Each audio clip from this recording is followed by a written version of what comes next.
Welcome to all of you. आज हम लोग एप्लीकेशन ऑफ डिफरेंशिएशन में नया टॉपिक पढ़ने जा रहे हैं। हम लोगों ने एप्लीकेशन ऑफ डिफरेंशिएशन अवकलन के अनुप्रयोग में rate of change in quantities पढ़ रखा है, राशियों में परिवर्तन की दर, इस चैप्टर को अच्छे से समझ लिया। फिर इंक्रीजिंग डिक्रीजिंग पढ़ लिया। अब इसका थर्ड आता है टेंजेंट एंड नॉर्मल, फिर इसके बाद आएगा मैक्सिमा मिनिमम। दो टॉपिक अभी हमारे बचे हैं, दो टॉपिक्स को हम लोग कवर कर चुके हैं। तो आज हम लोग टेंजेंट नॉर्मल को शुरू करने जा रहे हैं। एग्जाम के पॉइंट ऑफ व्यू से ये काफी इंपॉर्टेंट है। हमेशा ये टॉपिक आपको 6 से 7 नंबर दे के जाएगा। अभी के लिए भी इंपॉर्टेंट है, क्लास 12th के लिए, और आफ्टर 12th भी ये चैप्टर इंपॉर्टेंट है। सभी लोग ध्यान से समझिएगा, कॉन्सेंट्रेशन को बना के रखिएगा। और पहले दिन की क्लास ही इंपॉर्टेंट होती है, क्योंकि आज ही सारे कॉन्सेप्ट बताए जाएंगे आपको। चीजों को समझने का प्रयास करिए। तो चलिए हम लोग शुरू करते हैं अपना पहला चैप्टर, जिसका नाम है, पहला नहीं मतलब एप्लीकेशन ऑफ डिफरेंशिएशन का थर्ड पार्ट है, जिसको कहा गया टेंजेंट एंड नॉर्मल। सभी लोग ध्यान से समझे। तो अपना आज का टॉपिक है tangent and normal. Tangent and normal, ये टॉपिक है। टेंजेंट का मतलब होता है स्पर्श रेखा,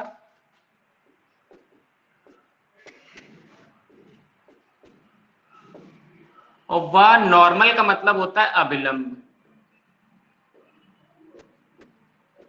ये सबसे पहले तो आप लोगों को टर्मिनोलॉजी क्लियर कर लेनी है कि क्या टेंजेंट होता है और क्या नॉर्मल होता है। सबसे पहली बात, जब भी अगर हम किसी भी टॉपिक को पढ़ने चले तो आप खुद से भी उसको एनालाइज कर सकते हैं कि अगर टेंजेंट पढ़ रहे हैं तो फिर हमारा पूरा टारगेट ये है कि टेंजेंट है क्या एक्चुअल में। जो देखिए टेंजेंट क्या है। टेंजेंट, इसका नाम है स्पर्श रेखा। हम लोगों ने क्लास 9th में 10th में वृत्त चैप्टर पढ़ रखा है, जिसको कहते हैं सर्कल, और वहां पर टेंजेंट वर्ड सुना है काफी। तो कोई नई चीज नहीं है, बस वही सेम चीज है। तो बेसिक से जरा समझने का प्रयास करिए। टेंजेंट क्या होती है। सपोज ये हमारा एक सर्कल है। आपको पता है कि सर्कल के किसी भी एक पॉइंट को टच कर कर जाने वाली लाइन को ही टेंजेंट कहा जाता था। यही हमारी टेंजेंट है, बहुत ध्यान समझिएगा। और जिस पॉइंट से होकर के जाती है tangent, the tangent passes which point known as point of contact. इसी को आप बोलते थे पॉइंट ऑफ कांटेक्ट, या इसी को आप स्पर्श बिंदु भी कह सकते हैं। ये चीज पॉइंट ऑफ कांटेक्ट। और इसको आप जानते हैं कि ये तो सर्कल होता ही है। अब ये सर्कल बना होगा तो जाहिर सी बात है इसका कहीं ना कहीं सेंटर भी रहा होगा। सेंटर से टेंजेंट पर जो लाइन ड्रॉ करी जाती है ये 90 डिग्री का एंगल बनाती है। ये आपको पता है कि त्रिज्या स्पर्श रेखा पर लंब होती है। Radius is perpendicular to the tangent. ये बात आपको अच्छे से पता है, बहुत ध्यान से समझिएगा। सर्कल था, ये सेंटर था, सेंटर से टेंजेंट पर एक परपेंडिकुलर ड्रॉ किया गया, तो पॉइंट ऑफ कांटेक्ट पर ही परपेंडिकुलर आके टच करेगा। सेंटर से जो भी यहां पर लंब रेखा खींची जाएगी, जो भी लंब गिराया जाएगा, वो पॉइंट ऑफ कांटेक्ट मतलब स्पर्श बिंदु पर आएगा, और वो 90 अंश का कोण बना देगा, जिसको कहते हैं राइट एंगल ट्रायंगल। तो बहुत बेसिक सी बात है। तो अब अगर आपसे कोई पूछे कि टेंजेंट क्या है, तो आप क्या कहेंगे। किसी दिए गए वक्र, वक्र का मतलब कर्व होता है, या दिए गए वृत्त। अभी बस मोटी चीज समझिए कि अभी क्या है।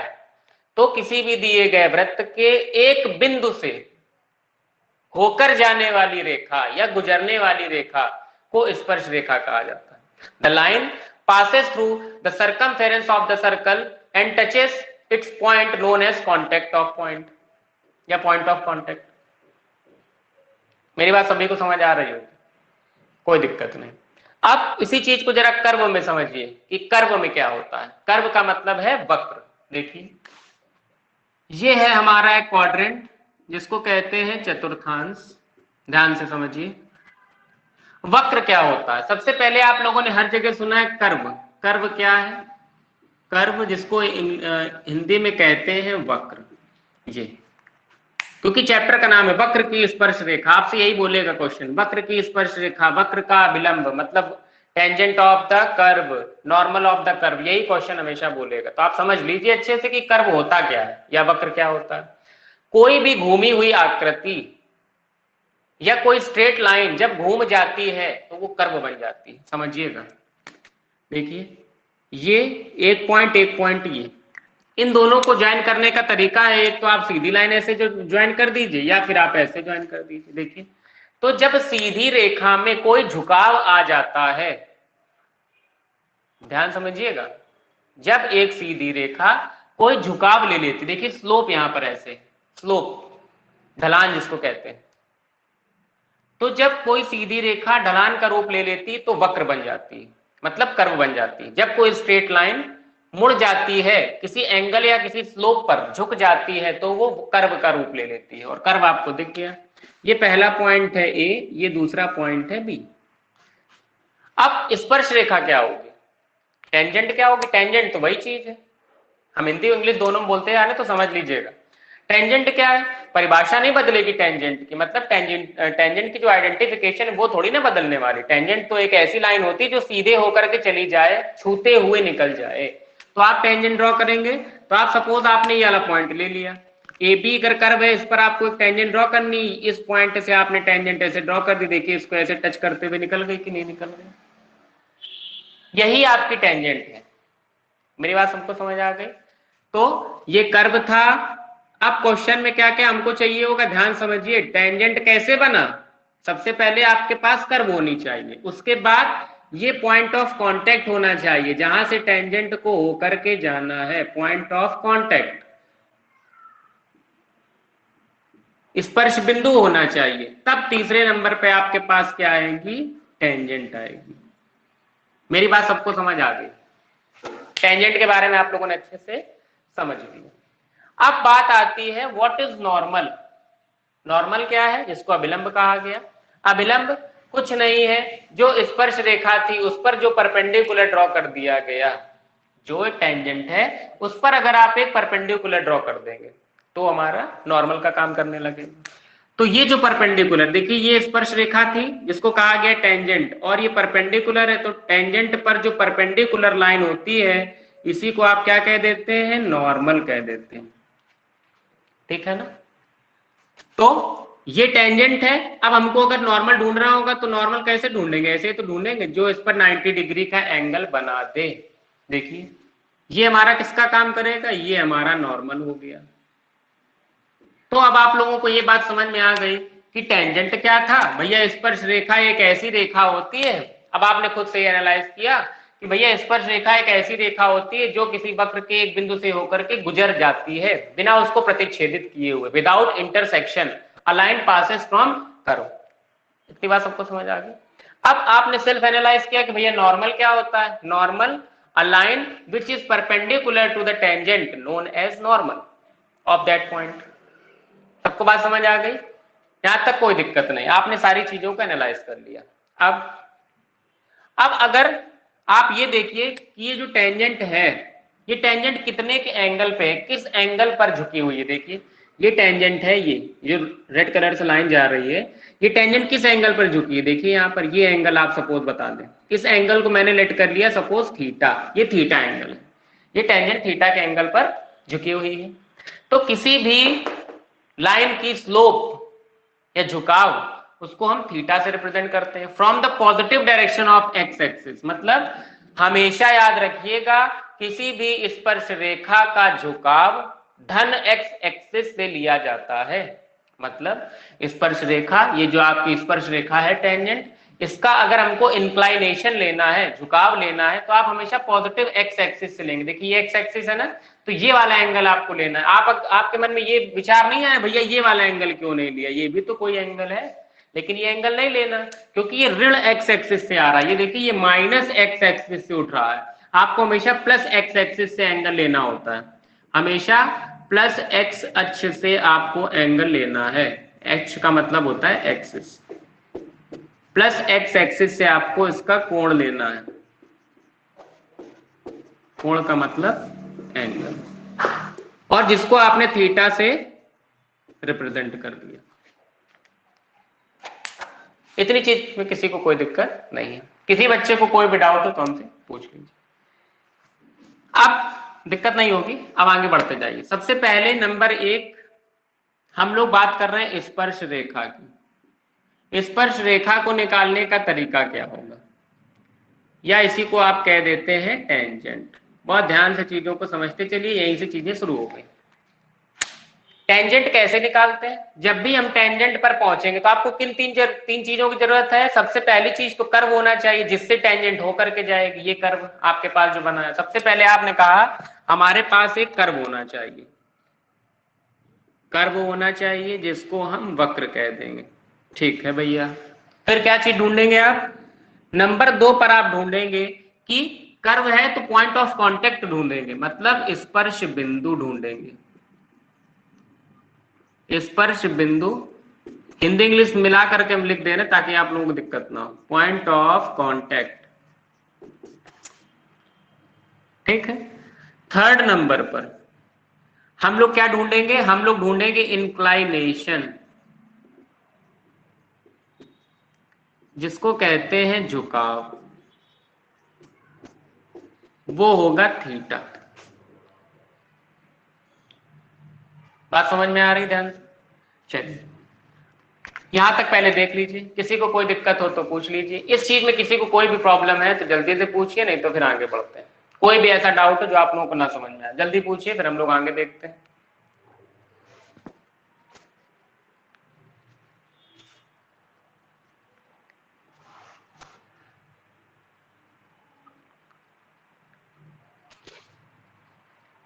चलिए कोई दिक्कत नहीं, ध्यान समझिए।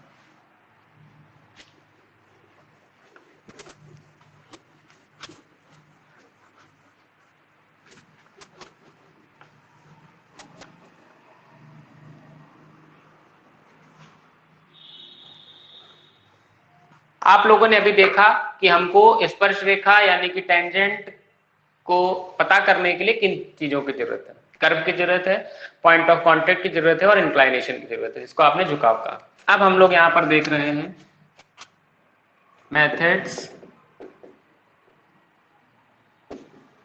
To find equation of tangent.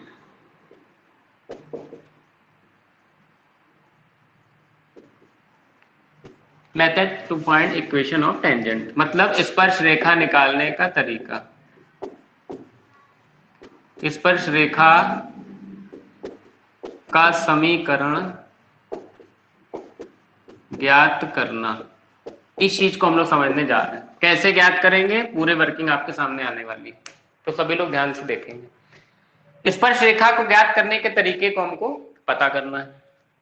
स्पर्श रेखा क्या थी, जरा एक मिनट समझिएगा। ये आपके पास एक कर्व है और इस कर्व से एक लाइन होकर के जा रही है, जिसको आपने कह दिया स्पर्श रेखा, टेंजेंट जिसको मैंने कह दिया। तो आपको पता है कि हम लोगों ने 10th तक एक फॉर्मूला पढ़ा था, एक बिंदु से होकर जाने वाली रेखा का समीकरण, the equation of a line passes through a given point.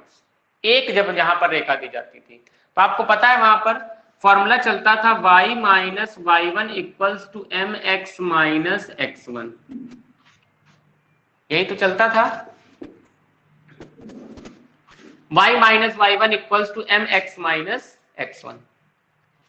m का मतलब क्या है आपको पता है, यहां पर फॉर्मूला चलता था y minus y1 equals to minus x upon y into x minus x1, ऐसे ये था।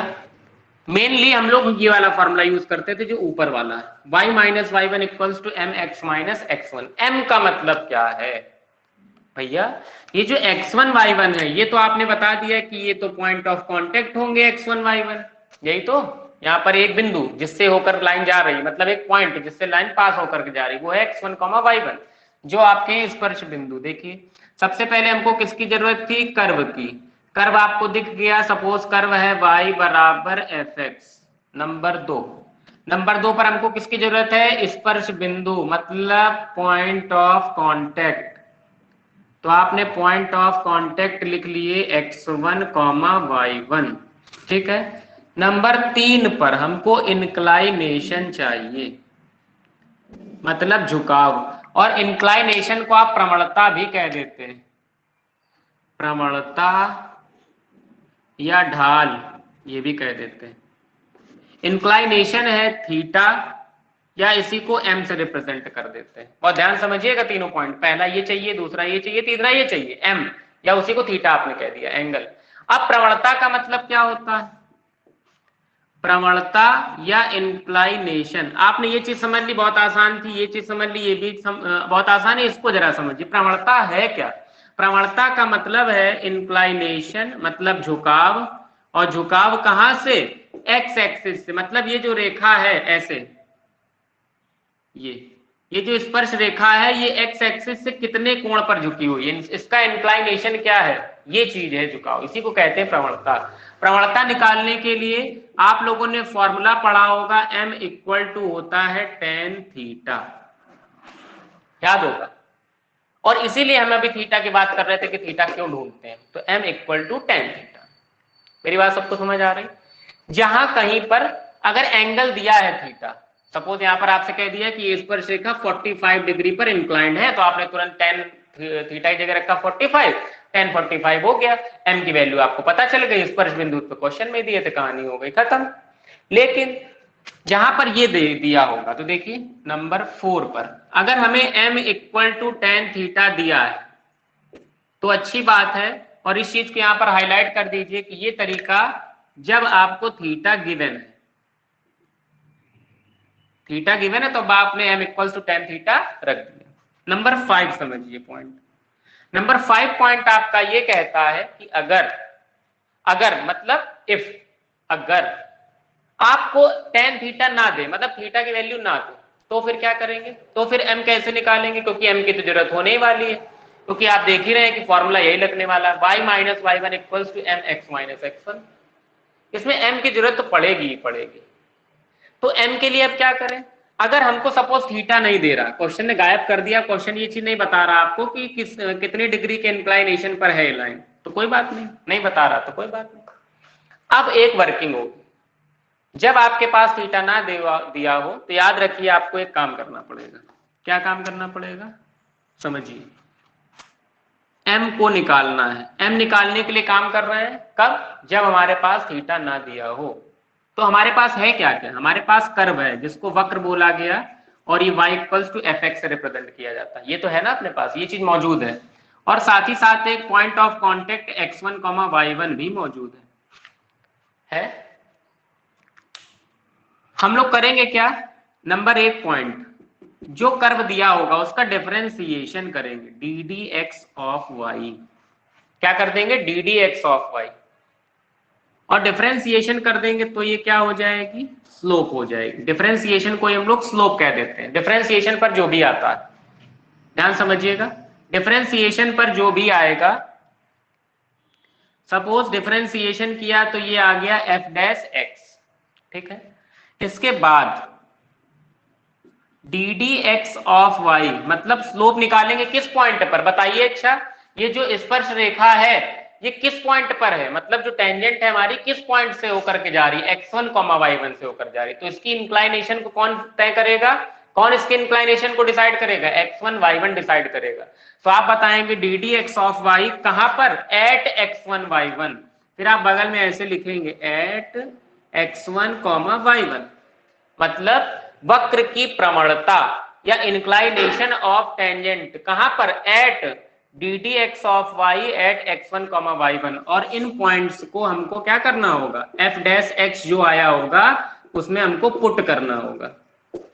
इन चीजों को आप लोग कॉपी में जरूर से जरूर नोट करा करिए, जो कॉन्सेप्ट बताए जाते हैं, क्योंकि इन्हीं पे क्वेश्चन चलता है और बहुत डिटेल में हम चीजों को समझा रहे हैं आपको, तो मेहनत करिए आप लोग भी। D D x of y is equals to f dash x हो गया। फिर d D x of y at x1, y1 का मतलब है कि जो भी डिफरेंशिएशन आया होगा उसमें हम लोग x1, y1 पॉइंट्स को रखेंगे। और x1, y1 कहां से आएगा? ये तो आपको पॉइंट दिया ही हुआ है, पॉइंट ऑफ कॉन्टेक्ट, स्पर्श बिंदु। इनको रखेंगे कहां पर? एफ डैश एक्स पर। देखिए हमने लिख दिया पुट, और जैसे हमने पुट किया तो अब हमको क्या मिल गया? यही किसका काम करता है? m का काम करता है। कहानी हो गई खत्म। क्योंकि जब ये बात हमारे पास आ गई तो आपने कह दिया कि m पता चल गया। और जब m पता चल गया तो सारी चीजें कंप्लीट हो गई। अब हमें कुछ करने की जरूरत नहीं। अब 5वें नंबर पे क्या करना है हमको, यहां पर लिखेंगे इक्वेशन ऑफ टेंजेंट, ऐसे आपको लिखना, इक्वेशन ऑफ टेंजेंट। क्या बनेगा, हमारे पास क्या है, एक पॉइंट है x1, y1, ठीक है। देखिए पॉइंट है x1, y1, और क्या है, स्लोप, जिसको हमने कहा d D x of y, इसी को हमने स्लोप कह दिया m, या इसी को हम tan थीटा कह दें। है तो तरीका वही, ये वाली tan थीटा स्लोप कब निकलती थी, जब डायरेक्ट थीटा दिया हो तो कुछ नहीं करना, केवल tan थीटा, अगर ना दिया हो तो डिफरेंशिएशन करके पॉइंट करेंगे तब भी m आता है। तो दोनों रास्ते आपको बताए गए। फिर हमने p मतलब पॉइंट पता चल गया, m पता चल गया, इन वैल्यू को उठा के कहां पे रख देना है, इसमें रख देना। देखिए जल्दी से इसको, फिर आगे इसके बताते हैं।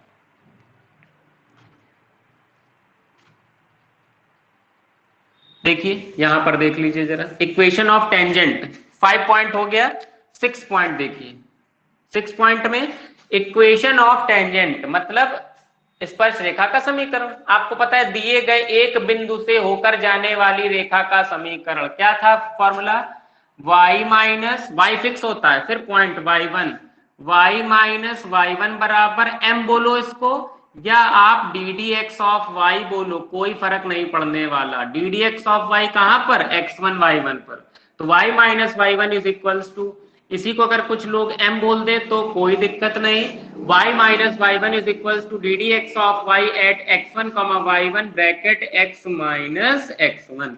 इसको हमने रख दिया, सारी चीजें आपके पास होंगी और यही हमारा फाइनल आंसर बन जाएगा। आंसर का मतलब ये स्पर्शी का समीकरण बन जाएगा, इक्वेशन ऑफ टेंजेंट।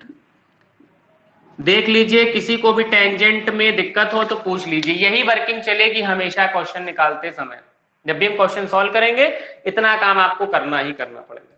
जल्दी देखिए फिर हम लोग आगे बढ़ते हैं।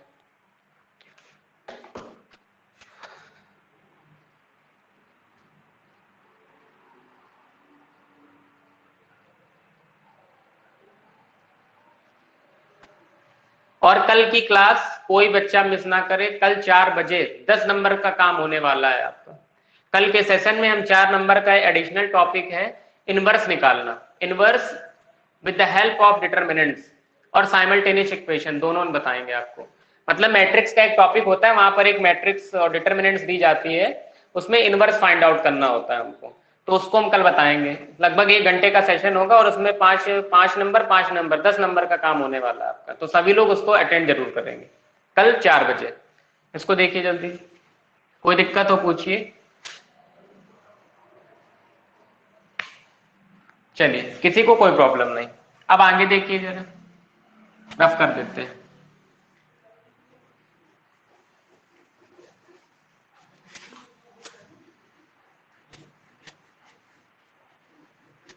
अब इसी के आगे हम लोग देख रहे हैं method to find equation of tangent. अब टेंजेंट को खत्म करके जरा नॉर्मल की भी बात कर लीजिए। अगर कभी क्वेश्चन में आपको नॉर्मल कह दे, मतलब नॉर्मल के बारे में बात करनी हो, तो अब आप यहां पर लिखेंगे अभिलंब का समीकरण, ऐसे। अब हमको अभिलंब का समीकरण ज्ञात करना है, करने का तरीका बिल्कुल भी नहीं बदलेगा। अभिलंब भैया कैसे बनता है, ध्यान रखिए जरा। अभिलंब बनता तो ऐसे ही है ना, पहले तो स्पर्श रेखा फाइंड आउट करनी होगी, तब ये, तो ये अभिलंब हो जाता है, जिसको कहते हैं नॉर्मल। तो नॉर्मल यही तो है इधर वाला, ये है हमारा नॉर्मल और ये है हमारी टेंजेंट, बताइए। और यहां पर आपका point of contact Px1, y1, इतनी चीजें होंगी ही, और ये हमारा हो गया कर्व, ठीक है। तो जब नॉर्मल की इक्वेशन फाइंड आउट कर रहे होंगे तो कुछ आपको एडिशनल काम नहीं करना है, बस इतना काम आपको तब भी करना है। Curve y equals to F x चाहिए होगा, point of contact that is x1, y1, inclination जिसको कहा गया प्रवणता या ढाल m। बस यहीं पर थोड़ा सा आपको समझना है कि यहां पर जो m होगा वो कैसे, क्योंकि ये जो m आपने रखी वो पॉजिटिव x एक्सिस, मतलब ये वाली आपने रखी, लेकिन अब की बार आपको ऊपर वाली, मतलब नॉर्मल के लिए चाहिए आपको कि नॉर्मल किस एंगल पर इंक्लाइंड है, ये चाहिए। तो आप जरा एक चीज ये बताइए बहुत ध्यान से कि नॉर्मल मतलब अभिलंब और टेंजेंट मतलब स्पर्श रेखा। इन दोनों में क्या रिलेशन है, ये दोनों किस तरीके से आपस में एक दूसरे से कंबाइंड है, 90 डिग्री के एंगल से कंबाइंड है, आप देख रहे हैं, देख रहे हैं ना, 90 डिग्री से कंबाइंड है। और आप लोगों ने एक बात पढ़ रखी है कि अगर कभी भी हाई स्कूल में जाइए 2 मिनट के लिए, इसीलिए आपको बताया कि पिछली क्लासेस हमारे लिए काफी इंपॉर्टेंट होती है, तो उनको जरूर समझिए। नॉर्मल और टेंजेंट में क्या रिलेशन है, हमने ये पता है कि नॉर्मल जो है वो परपेंडिकुलर है टेंजेंट के, ये बात आपको पता। और एक रिलेशन होता है, रिलेशन ऑफ परपेंडिकुलर लाइंस। अगर कभी भी दो लाइंस परपेंडिकुलर होती हैं तो उनके लिए एक रिलेशन होता है। क्या रिलेशन होता है जरा समझिए। Relation m1 into m2 equals to -1। लंब रूप रेखा का प्रतिबंध या दो रेखाओं के लंब होने का प्रतिबंध, जिन बच्चों ने पढ़ रखा उनको याद आ रहा होगा। तो कभी भी अगर दो रेखाएं या दो लाइंस आपस में कभी भी परपेंडिकुलर होती तो एक कंडीशन होती m1 मतलब पहली रेखा की प्रवणता, इसको कहा गया slope of first line, into m2 दूसरी रेखा की प्रवणता, जिसको कहा गया slope of second line, is equals to -1। ये बाउंडेशन होता है। अगर यहां पर m1 अगर स्पर्शी की प्रवणता है, m1 को स्पर्शी की प्रवणता आपने अगर डिनोट कर रहा है, सपोज स्पर्शी मतलब टेंजेंट, अगर m1 टेंजेंट है और m2 अभिलंब है, जिसको आपने कहा नॉर्मल, तो आपको दिख रहा है -1 का रिलेशन है। ध्यान समझिए, यहां पर ये जो m आपका निकला है, इस m को हमें हटाना है। कैसे हटेगा समझिएगा जरा।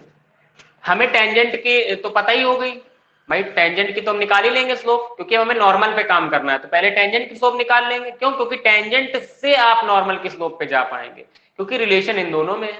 ध्यान समझिएगा, तो tangent into normal equals to -1 हो गया। अब आपसे अगर हम कहें तो बताइए नॉर्मल की कितनी निकलेगी, तो अगर आप नॉर्मल को रोक लो, नॉर्मल का मतलब m2 को अगर आप रोक लो तो क्या आएगा, -1/m1। बताइए आएगा कि नहीं आएगा। तो आपको क्या रिजल्ट मिला, आपको रिजल्ट मिला कि जो अभिलंब है, ऐसे रिजल्ट आपको मिलेगा स्लोप ऑफ नॉर्मल।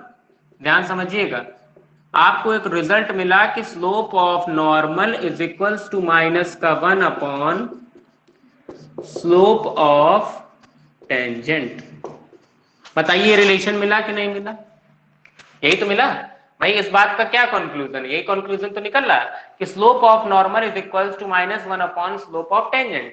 तो आप क्या करेंगे, यहां पर सब कुछ सही है, बस आप ऐसे कर देंगे,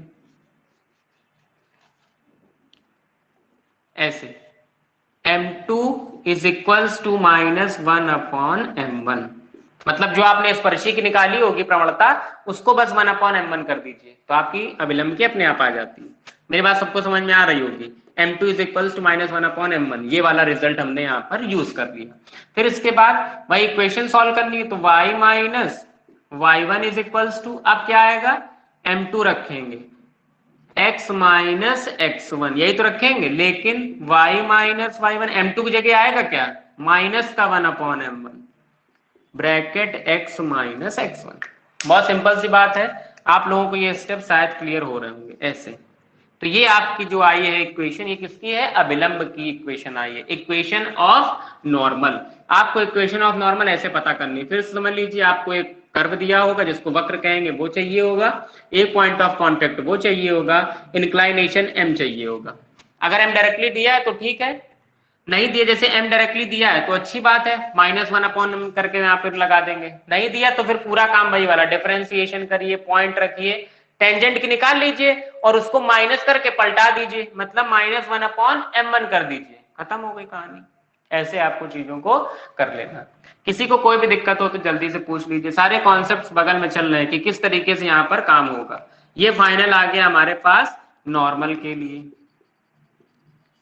देख लीजिए, अच्छा चैप्टर है, कोई दिक्कत हो तो पूछ लीजिए, फिर आगे बढ़ते हैं।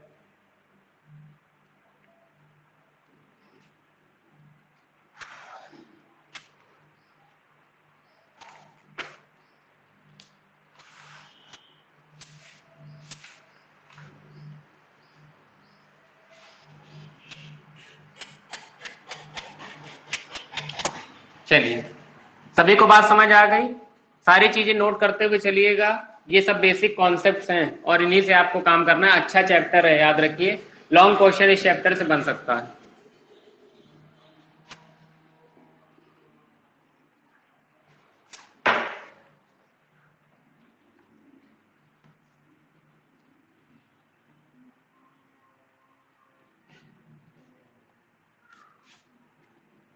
अभी तक आपको जो भी चीज सिखाई गई उससे आपने एक कंक्लूजन ये निकाला कि भैया हमें कर्व चाहिए होगा और पॉइंट ऑफ कांटेक्ट तो चाहिए ही चाहिए, इसके बिना हमारी कहानी नहीं होने वाली पूरी। अब इन केस अगर आपके पास पॉइंट ऑफ कांटेक्ट नहीं है तब क्या करेंगे, तो वो क्या क्या केस होंगे जरा उसको समझिए। नंबर 1 ऐसे लिखिए, when point of contact is not given. अगर पॉइंट ऑफ कांटेक्ट नहीं दिया, और इसके बिना काम होने वाला नहीं, क्योंकि ये तो भैया मस्ट है, ये तो चाहिए ही चाहिए, इसके लिए तो काम करना ही है। अगर पॉइंट ऑफ कांटेक्ट नहीं दिया होगा, मतलब स्पर्श बिंदु, अगर स्पर्श बिंदु नहीं दिया तो आपको कुछ ना कुछ बातें जरूर वो कह रहा होगा ताकि आप उससे स्पर्श बिंदु निकाल सकें। वो बातें क्या होंगी जरा समझ लीजिए। नंबर एक बात आपको ये बोल देगा, कर्व कट्स एक्स एक्सिस, ये कह देगा। Number 2 curve cuts Y axis. Number 3 curve cuts X axis, या फिर आपसे अगला पॉइंट आपके बोल देगा कि point where x is equals to something, A B C D कुछ भी आपको दे सकता है। 4th points where y is equals to A. ऐसे ये 4 पॉइंट है। आपको अगर उसने पॉइंट ऑफ कांटेक्ट नहीं दिया तो ये 4 बातें आपसे बोलेगा जरूर, समझिए जरा। पॉइंट ऑफ कांटेक्ट होते किस फॉर्म में है आपको पता है, x1, y1, मतलब एब्सिसा ऑर्डिनेट, इस फॉर्म में होते हैं, जिसको आप कहते हैं भुज। भुज कहते हैं हिंदी वाले, और इसको कहते हैं कोटि। इंग्लिश वाले इसको एब्सिसा कहते हैं और इसको कहते हैं ऑर्डिनेट। ऑर्डिनेट, कोऑर्डिनेट नहीं, केवल ऑर्डिनेट, ORDINATE। तो हमको चाहिए क्या क्या, हमको x की वैल्यू चाहिए, y की वैल्यू चाहिए, यही तो हमारा टारगेट है। तो अगर क्वेश्चन आपसे ये बातें कह दे कभी भी, इन पॉइंट्स को आप ऐसे लिखते चलिएगा अपने पास जब भी नोट्स बनाइए। तो कर्व कट्स एक्स एक्सिस, जब कर्व एक्स एक्सिस को कट करे तो आपको क्या करना है, y इक्वल को 0 ले लेना। याद रखिए, जब कर्व कट्स एक्स एक्सिस, अगर कर्व एक्स एक्सिस को काटता है, अगर वक्र एक्स अक्ष को प्रतिच्छेदित करता है तो y बराबर 0 लीजिए, और जैसे ही y 0 मिला, भाई y 0 मिल गया तो कहानी खत्म, एक चीज तो मिली गई, दूसरे को ढूंढना है केवल। अगर y 0 हुआ तो आप क्या करेंगे, y बराबर 0 रखेंगे। रखेंगे कहां पर, जहां जगह होगी, रखेंगे का मतलब होता है पुट। y बराबर 0 रखेंगे और x की वैल्यू को फाइंड आउट करेंगे, और जैसे x की वैल्यू आ जाएगी आप तुरंत कोऑर्डिनेट बना देंगे x, y से, क्योंकि कोऑर्डिनेट हमेशा इसी से बनते हैं। मेरी बात सबको समझ आ गई होगी। तो पहली वाली लाइन का डाउट आपके सामने क्लियर हो गया, जब कर्व x एक्सिस को कट करेगा। नंबर 2, जब कर्व y एक्सिस को कट करेगा, जब कर्व अगर y एक्सिस को कट करे तो x बराबर 0। ये क्यों होता है, कोई बच्चा ऐसा है जो हमको यहाँ पे बता सके कि भैया आप ये क्यों कर रहे हैं, हमको बता दीजिए जरा एक बार। कोई है जो हमको ये चीज बता पाए कि आप यही क्यों कर रहे हैं, y को 0 क्यों कर रहे हैं? एनीवन, अगर कोई भी हो जिसको आता हो तो अपना माइक ऑन करें, हमको जवाब दे, नहीं तो हम बताते हैं।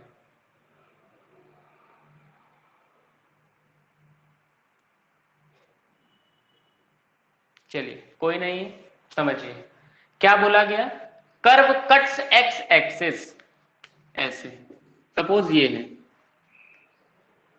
एक्स एक्सिस का, ये पूरी लाइन है। अगर कर्व एक्स एक्सिस कट कर रहा है तो हो सकता है कि कर्व इधर जा रहा हो, या हो सकता है कर्व ऐसे जा रहा हो सकता है कर्व ऐसे जा रहा हो। कर्व कहां नहीं जा रहा, देखिए कर्व एक्स पे ही तो चल रहा है, अभी यहाँ पर एक्स को कट कर रहा है। देखिए कौन सी लाइन ऐसी जो बिल्कुल फ्रेश है, बिल्कुल भी नहीं छुआ गया उसको, देखिए वाई वाली। वाई पे क्या कहीं चलना है क्या हमको? नहीं चलना है ना।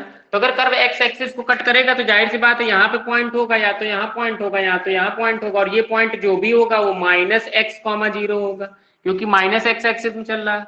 यहाँ पर अगर कोई पॉइंट होगा तो एक्स कॉमा जीरो होगा, क्योंकि एक्स अक्ष पे ही तो चल रहे हैं, मतलब एक्स एक्सिस पे चल रहे हैं, वाई पे कोई काम किया नहीं, इसीलिए वाई इक्वल टू जीरो रखता है।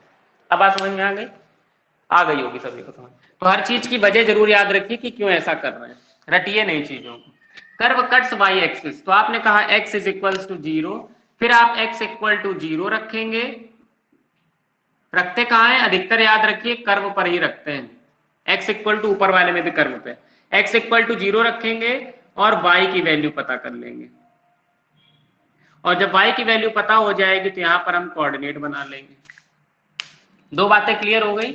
इसके बाद तीसरी बात देखिए, जब x की वैल्यू a दी है, अब की बार आपको स्पेशली बोल दिया x is equals to a, अभी तो यहाँ पे हम फाइंड कर रहे हैं x 0 y 0, अब तो यहाँ बोल ही दे रहा है x a है, तो जब x a बोले तो आपको कुछ नहीं करना, x इक्वल टू a रखना है, a की जगह कुछ भी हो सकता है, और y को पता करना है।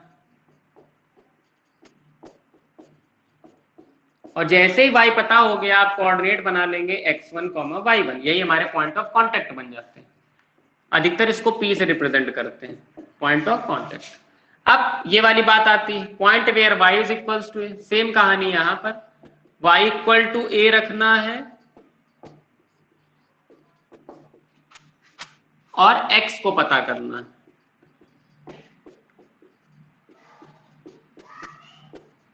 जब आप x को पता कर लेंगे तो आपके पास कोऑर्डिनेट आ गए x1, y1। देखिए तो चारों तरीके आपने समझ लिए कि अगर कभी भी ऐसे केस होंगे तो हम इनको ऐसे कर लेंगे, ये वाला केस होगा तो हम ऐसे काम कर लेंगे, अगर ये वाला केस होगा तो ऐसे काम कर लेंगे, ये होगा तो इस तरीके से, और अगर ये होगा तो इस तरीके। चौथा केस नहीं होगा, चौथा केस बनेगा ही नहीं, ये चार केस बनेंगे आपके पास, या तो x, या तो y, या तो x की कोई स्पेसिफिक वैल्यू, या तो y की कोई स्पेसिफिक वैल्यू। इतनी बात सबको समझ आ गई? इसको देख लीजिए जल्दी से, कोई डाउट हमसे पूछिए फिर आगे बढ़ते हैं।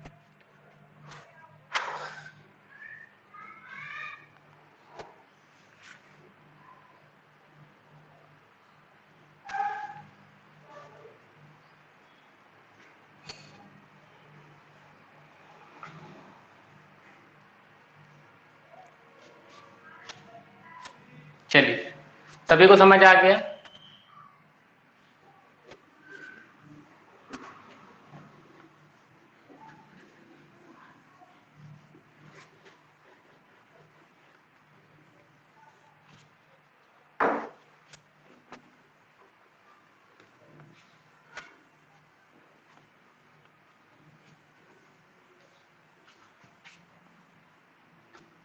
देखिए कभी कभी क्या होता है कि कर्व पर कोई बाउंडेशन दे देता है, कर्व पर या टेंजेंट पर कोई बाउंडेशन दे देगा। बाउंडेशन का मतलब है प्रतिबंध। एक कोई सिंपल लाइन आपको बोल दे, वो लाइन क्या होगी, मतलब कहने का मतलब क्या है कि ये जैसे स्पर्श रेखा है, स्पर्श रेखा मतलब टेंजेंट, तो टेंजेंट पे आपको कोई एक स्पेसिफिक बात बोल देगा कि ये स्पर्श रेखा एक्स अक्ष के समांतर है, स्पर्श रेखा वाई अक्ष के समांतर है, ऐसे आपको अगर कभी बोल दे तो आप क्या करेंगे, देख लीजिए जरा। जब कभी आपको ऐसे दिया जाए, लिखिए यहां पर, जब प्रतिबंध दिया हो, इसी तरीके से बिल्कुल नोट्स में मेंटेन करते चलिएगा, कोई दिक्कत नहीं होगी। जब प्रतिबंध दिया हो ऐसे, when a condition is given for tangent, अगर टेंजेंट के लिए कंडीशन दी हो, सबसे पहली कंडीशन होती है tangent parallel to x axis. अगर कभी टेंजेंट एक्स एक्सिस के पैरेलल है, जिसको कहा गया एक्स अक्ष के समांतर, स्पर्शी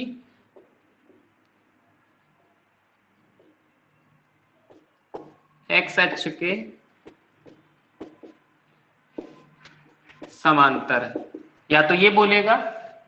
नंबर 2 पर आपको ये बोल देगा कि tangents parallel to y axis. ये दोनों टर्म बहुत यूज होते हैं, ध्यान समझिएगा, इसके कॉन्सेप्ट में हमको लगभग 2 क्लासेस देनी पड़ेंगी। Tangents parallel to y axis. कोई भी सिंगल टॉपिक ऐसा नहीं होगा जो आपको छोड़ा जाए या ना बताया जाए, हर एक टॉपिक आपको क्लियर किया जाएगा। Tangent parallel to y axis, देखिए इसका मतलब क्या है, स्पर्शी, या तो ये कह दे स्पर्शी वाई अक्ष के समांतर है। ये 2 बातें, और इन बातों का महत्व ये है कि जब भी हम क्वेश्चन करेंगे फिर हम बाद में ये सब चीजों को नहीं रिपीट करेंगे, फिर सीधे चीजों को रखेंगे, तब आपको केवल इतना हिंट करेंगे कि आपको बताया गया था, और अगर आज आप मन से पढ़ रहे हैं तभी आप इन चीजों को याद रख पाएंगे। ठीक है, देखिए tangent parallel to x axis. Tangent अगर एक्स एक्सिस के पैरेलल, इस बात का क्या मतलब है, देखिए ये हमारा क्वाड्रेंट है, अगर टेंजेंट एक्स एक्सिस की पैरेलल है तो आप बताइए एक्स एक्सिस कहां होती है, यही तो होती है एक्स एक्सिस। इसका मतलब टेंजेंट या तो ऊपर से होकर जा रही होगी या तो नीचे से, मतलब ऐसे कुछ ये कंडीशन हो गई होगी। बात समझ आ रही है ना, देखते जाइए ऐसे, ये हमारे कर्व है और ये हमारी टेंजेंट। क्वेश्चन ने जो कहा हमने उसी अकॉर्डिंग काम किया। उसने कहा कि tangent parallel to x axis, इसका मतलब ये एक्स एक्सिस जो है इसके पैरेलल होगी लाइन, या तो ऊपर पैरेलल हो सकती है या फिर नीचे होती है। कहा दोनों के एक्स एक्सिस के पैरेलल ही जाएगा। पहली बात भैया, अभी आपने एक बात कही है कि टेंजेंट का इंक्लाइनेशन, मतलब जो टेंजेंट का झुकाव होता है, पीछे वाली बात अभी बताया था ना मैंने, टेंजेंट का जो इंक्लाइनेशन होता है, जो झुकाव होता है, हमेशा आप कह रहे थे कि पॉजिटिव एक्स एक्सिस से देखना है। मतलब अभी आपको मैंने ऐसे कुछ सिखाया था, ये चीज जब यहाँ पर कर्व था, एक ऐसे लाइन जा रही थी, हमने कहा था हमेशा इधर से एंगल को उठाना है, पॉजिटिव एक्स एक्सिस से उठाना है ना। क्या बताइए, ये रेखा, ये जो लाइन है, ये जो टेंजेंट है, क्या ये एक्स एक्सिस से कोई एंगल बनाएगी क्या? भाई जब 2 रेखाएं समांतर है, क्या समांतर रेखाओं के बीच कोई कोण बनता है क्या? कोई कोण ही नहीं बनता भैया। इसका मतलब कि m बराबर हो गया tan थीटा और हो गया 0, क्योंकि tan 0 हुआ ना, एंगल 0 हो गया, तो m equals to tan theta equal to tan 0, और आपको पता है tan 0 की वैल्यू होती है 0। m को ही भैया आप d D x of y भी तो बता रहे थे अभी, तो लिख लीजिए, कोई तकलीफ थोड़ो ना। तो अब आपको एक रिजल्ट मिला, जब कभी कह दे tangents parallel to x axis, तो आप करेंगे D D x of y या m इक्वल टू या tan theta is equal to या tan 0 इज इक्वल टू 0। क्यों? क्योंकि एंगल हो गया 0। ध्यान समझिएगा। फिर इसी का दूसरा, अब आपसे कह रहा है tangent parallel to y axis, तो देखिए y के लिए क्या कहानी होगी, सारी चीजें समझाते हुए चल रहे हैं, ध्यान से बस कॉन्सेंट्रेशन बना के रखिए। ऐसे आपकी क्वेश्चन ने कहा tangent parallel to y axis, तो वाई एक्सिस किधर है, यही तो है, तो टेंजेंट पैरेलल, टेंजेंट हो सकता है ऐसे जा रही हो या फिर टेंजेंट हो सकता है ऐसे जा रही हो, इस तरीके से आपको दिख रहा है, कर्व भी दिख रहा है और आपको टेंजेंट भी दिख रही है। ये कर्व है और ये हमारा टेंजेंट है, और ये आपका क्वाड्रेंट है, जैसे अभी कहानी हुई थी।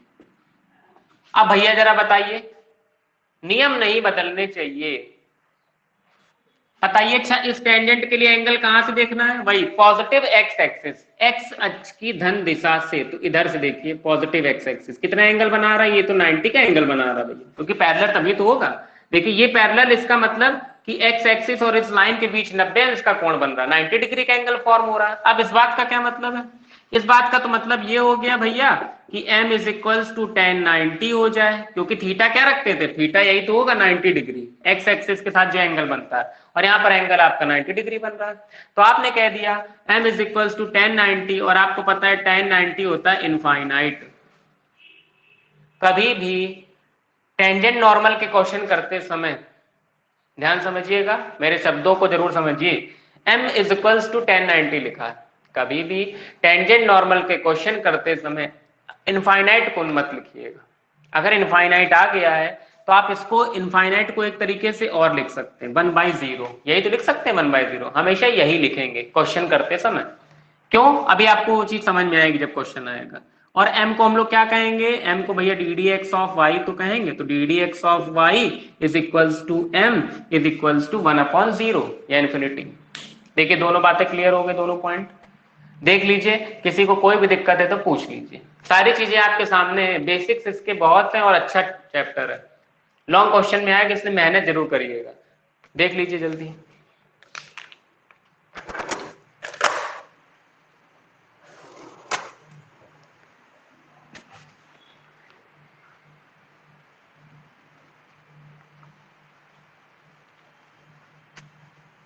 चलिए, आई होप किसी को कोई दिक्कत नहीं है, सारी चीजें समझ में आई हैं। आप लोगों का काम है केवल आज तो इन्हीं को देखिएगा, इस वीडियो को जरूर देखिएगा एक दो बार रिपीट करके, ताकि आपके कॉन्सेप्ट बिल्कुल मजबूत हो जाए, पकड़ बहुत अच्छी बन जाए। क्योंकि क्वेश्चन हमेशा इन्हीं चीजों से ओरिजिनेट होते हैं, इन्हीं बातों को एक एक करके जोड़ता जाएगा और आपके अगर दिमाग में सारी बातें हैं तो आप चीजों को सॉल्व कर पाएंगे। तो आप इनको जरूर समझिए कॉन्सेप्ट को। अब ये टेंजेंट नॉर्मल की क्लास हम लोग लेंगे मंडे वाले दिन। कल 4 बजे हम लोग 10 नंबर का एक यूनिट टॉपिक उसको कवर करेंगे, जिसमें solution of a simultaneous equation 3 variable की बाय यूजिंग मैट्रिक्स। मैट्रिक्स में इक्वेशन को सॉल्व करने का तरीका होता है, उसको देखना है, और इनवर्स निकालना भी होता है। तो मैट्रिक्स और डिटरमिनेंट का कंबाइंड फॉर्म है ये, क्योंकि वहां पर मैट्रिक्स का भी यूज होता है, डिटरमिनेंट का भी यूज होता है। 5 नंबर में क्वेश्चन आता ही आता है लॉन्ग क्वेश्चन। अगर आप लोग प्रीवियस ईयर के क्वेश्चन पेपर उठा के देखेंगे तो आप ये देखेंगे कि लगभग 5 नंबर 8 नंबर 5 8 में क्वेश्चन आता है। या तो आपसे इनवर्स फाइंड करा लेगा या फिर आपसे इक्वेशन सॉल्व करा लेगा। तो कल 4 बजे वाला सेशन लेना कोई भी ना भूलिएगा, लाइव जरूर रहिएगा, क्योंकि कल आपके 8 नंबर 10 नंबर आपकी जेब में होने वाले हैं। तो हम लोग कल मिलेंगे अपने समय पे। We will meet tomorrow at the same time. Thanks to all of you join with us. और एक चीज, जिन बच्चों को चीजें समझ में आया करें तो मेरे वीडियो को यूट्यूब पे फॉरवर्ड जरूर किया करिए। ठीक है, फिर हम लोग कल मिलते हैं।